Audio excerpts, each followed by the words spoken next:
और आइए नजर डालते हैं अब तक की कुछ मुख्य खबरों पर। सबसे पहली खबर, गीता प्रेस गोरखपुर ट्रस्टी बैजनाथ अग्रवाल का निधन हो गया है। बता दें कि शुक्रवार की देर रात करीब 2:30 बजे गोरखपुर के हरिओम नगर स्थित उनके आवास पर ट्रस्टी बैजनाथ अग्रवाल ने अपनी अंतिम सांसें ली हैं। उनका अंतिम संस्कार बनारस के गंगा तट पर किया जाएगा। ट्रस्टी बैजनाथ अग्रवाल के निधन की सूचना मिलते ही उनके शुभचिंतकों में शोक की लहर दौड़ पड़ी। सीएम योगी आदित्यनाथ ने उनके निधन पर शोक व्यक्त किया है। आपको बता दें कि ट्रस्टी बैजनाथ अग्रवाल वर्षों से गीता प्रेस से जुड़े हुए थे। उनका पूरा परिवार भी इससे जुड़ा हुआ है। उनके निधन पर शोक जताते हुए सीएम योगी आदित्यनाथ ने कहा कि पिछले 40 वर्षों से गीता प्रेस के ट्रस्टी के रूप में बैजनाथ का जीवन सामाजिक जागरूकता और मानव कल्याण के लिए समर्पित था। वे ईश्वर के अनन्य भक्त थे। सीएम ने कहा कि बैजनाथ जी के निधन से समाज में अपूर्णीय क्षति हुई है। सीएम योगी ने शोकाकुल परिवारजनों को बताकर उन्हें ढांढस बधाया है। दरअसल हाल ही में गीता प्रेस ने अपनी शताब्दी वर्ष मनाया था। इसके समापन समारोह में प्रधानमंत्री नरेंद्र मोदी ने भी शिरकत की थी। गीता प्रेस को साल 2021 के गांधी शांति पुरस्कार से भी नवाजा गया था। हालांकि गीता प्रेस ट्रस्ट ने सम्मान तो स्वीकार कर लिया था, लेकिन पुरस्कार के रूप में मिलने वाली 1 करोड़ रुपए की राशि को लेने से इनकार कर दिया था। तब गीता प्रेस के प्रबंधक लालमणि तिवारी ने कहा था कि हमारी परंपरा अभी तक कोई सम्मान स्वीकार न करने की है। अगली खबर, देश के बड़े उद्योगपति और रिलायंस इंडस्ट्रीज के चेयरमैन मुकेश अंबानी को एक बार फिर जान से मारने की धमकी मिली है। अंबानी को उनके ऑफिशियल ईमेल आईडी पर धमकी मिली है। ईमेल भेजने वाले ने कहा है कि उसके पास भारत के सबसे अच्छे शूटर हैं, 20 करोड़ रुपए नहीं देने पर जान से मार देंगे। यह मेल 27 अक्टूबर को भेजा गया था। मुकेश अंबानी की सिक्योरिटी इंचार्ज ने मुंबई की गांगोटी पुलिस थाने में ये रिपोर्ट दर्ज करवाई है। सिक्योरिटी इंचार्ज की तहरीर के आधार पर पुलिस ने FIR भी दर्ज की है। इसकी जाँच हो रही है कि धमकी देने वाला कौन है। धमकी भरा ईमेल में लिखा था, if you don't give us 20 crore rupees we will kill you, we have the best shooters of India. अगर इस ईमेल में मिलने के बाद मुकेश अंबानी की सिक्योरिटी इंचार्ज की शिकायत के आधार पर पुलिस ने अज्ञात शख्स के खिलाफ IPC की धारा 387 और 506(2) के तहत FIR दर्ज कर जांच शुरू कर दी है। जहां से ईमेल भेजा गया था उसका IP एड्रेस निकाला जा रहा है। यह पहली बार नहीं है जब मुकेश अंबानी को ऐसी धमकी मिली हो। इससे पहले भी इसी साल फरवरी के महीने में नागपुर पुलिस के कंट्रोल रूम में एक शख्स ने फोन कर मुकेश अंबानी के घर एंटीलिया को ब्लास्ट करने की धमकी दी थी। इसके तुरंत बाद से ही पुलिस ने एंटीलिया की सुरक्षा बढ़ा दी थी और सख्त भी कर दी थी। इससे पहले भी अंबानी को इस तरह की धमकियां मिलती रही हैं। वे देश के सबसे बड़े कारोबारी हैं और भारत के सबसे अधिक करदाता भी हैं, इसलिए उनकी सुरक्षा को लेकर सरकार बेहद सतर्क रहती है। अगली खबर, इजराइल और हमास के बीच जंग अभी भी जारी है। इस दौरान एक बार फिर इजरायली डिफेंस फोर्स और वायुसेना ने गाजा पट्टी पर हमले तेज कर दिए हैं। गाजा में शुक्रवार आधी रात को भारी बमबारी की गई। इस हमले में व्हाइट फॉर्वेंस बॉम्ब का इस्तेमाल की बात की जा रही है। बता दें कि हमास ने दावा किया है कि गाजा में मोबाइल और इंटरनेट सेवा ठप कर दी गई है।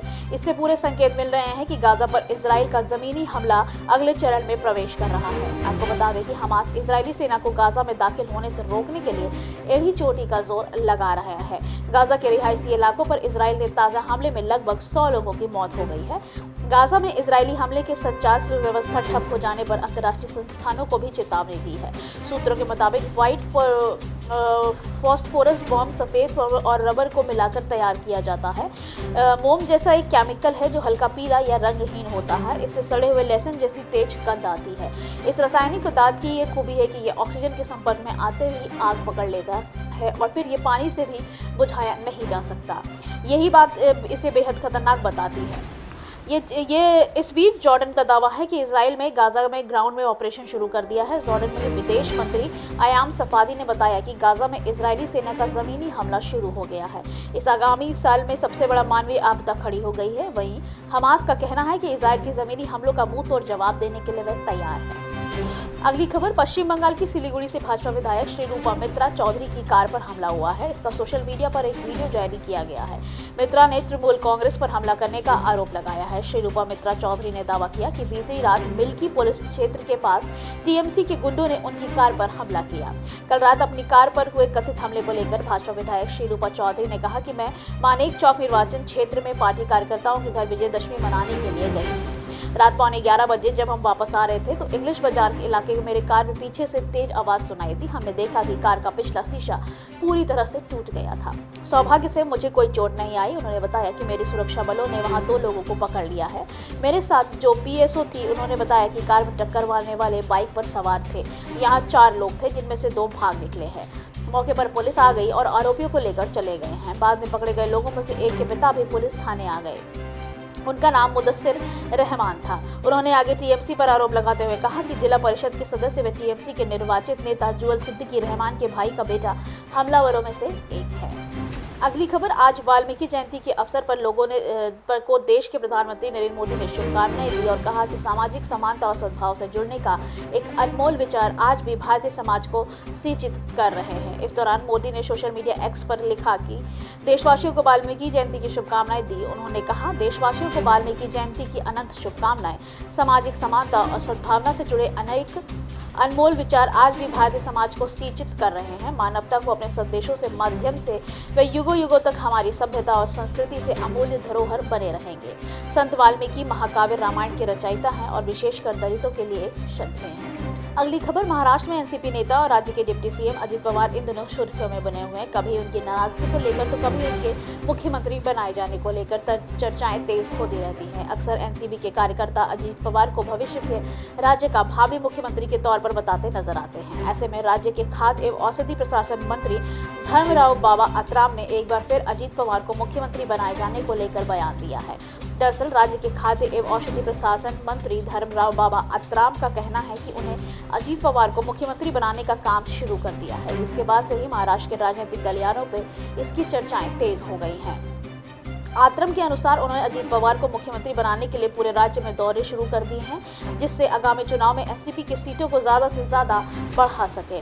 बताया जा रहा है कि महाराष्ट्र बीजेपी की ओर से एक पुराना वीडियो ट्वीट किया गया था, जिसमें देवेंद्र फडणवीस को मैं फिर आऊंगा संदेश देते देखा गया था, जिसके चलते ही महाराष्ट्र की राजनीति में बड़ी बहस छिड़ गई थी। फिलहाल बीजेपी की ओर से उस ट्वीट को डिलीट कर दिया गया है। अब एनसीपी नेता धर्मराव बाबा अत्राम का कहना है कि इस मुद्दे पर कुछ नहीं कहना चाहते, लेकिन महाराष्ट्र की राजनीति में कुछ भी हो सकता है। आत्रम के अनुसार महाराष्ट्र में एनसीपी की सीटों को बढ़ाने के लिए उन्होंने राज्य का दौरा शुरू किया है। इस बीच उन्होंने बताया कि जल्द ही अजित पवार विदर्भ का दौरा करेंगे। बता दें कि इससे पहले भी हाल ही में अजित पवार को मुख्यमंत्री बनाए जाने की चर्चा के बीच अत्राम का कहा था कि हम ज्यादा से ज्यादा सीटें जीतने की कोशिश करेंगे, जिससे अजित पवार को मुख्यमंत्री बनाया जा सके। अगली खबर, अमेरिकन राज्य मेन में लिविंगस्टन के अंधाधुंध फायरिंग पर 18 लोगों की मौत को घाट उतारने वाला आरोपी खुद मृत पाया गया है। संदिग्ध आरोपी की पहचान रॉबर्ट कार्ट के तौर पर हुई है। पुलिस बीते 48 घंटे से आरोपी की तलाश कर रही थी। पुलिस को शक है कि आरोपी ने इस घटना को अंजाम देने के बाद खुद को भी गोली मार ली है। हालांकि पुलिस फिलहाल इसे पूरे मामले की जांच में जुटी हुई है। एसोसिएटेड प्रेस की रिपोर्ट के अनुसार एक कानून प्रवर्तन अधिकारी ने कहा है कि शव को देखकर ऐसा लग रहा है कि उसकी खुद की गोली मारकर मौत हुई है। बता दें कि अमेरिका के मेन के लिविंगस्टन में गुरुवार को हुई गोलीबारी में कम से कम 18 लोग मारे गए थे, जबकि 13 लोग घायल हो गए थे। रिपोर्ट के अनुसार शुक्रवार को कार्ट का शव लिस्बन शहर के पास एक जंगल में मिला है। मेन गवर्नर जेनेट मिल्स शुक्रवार देर रात एक संवाददाता सम्मेलन में कहा कि मैं यह जानकर राहत की सांस ले रहा हूं कि रॉबर्ट कार्ट अब किसी के लिए खतरा नहीं है। सार्वजनिक सुरक्षा आयुक्त माइकल सॉस्चुक ने पुष्टि की कि कार्ट का शव शुक्रवार शाम लगभग 7:45 पर ईटी में पाया गया। गौरतलब है कि लिविंगस्टन में अंधाधुंध फायरिंग करने वाले आरोपी की पहचान रॉबर्ट कार्ट के रूप में हुई थी, जो अमेरिकी सेना से रिटायर था। इसके साथ ही वे मानसिक तौर पर बीमार भी था। ऐसे में उसे मेंटल हेल्थ फैसिलिटी में भर्ती कराया गया था और हाल ही में वे वहां से छुट्टी मिली थी, जिसके बाद उसने इस घटना को अंजाम दिया। आज के लिए बस इतना ही। बाकी खबरें जानने के लिए देखते रहिए द पब्लिक इंडिया। धन्यवाद।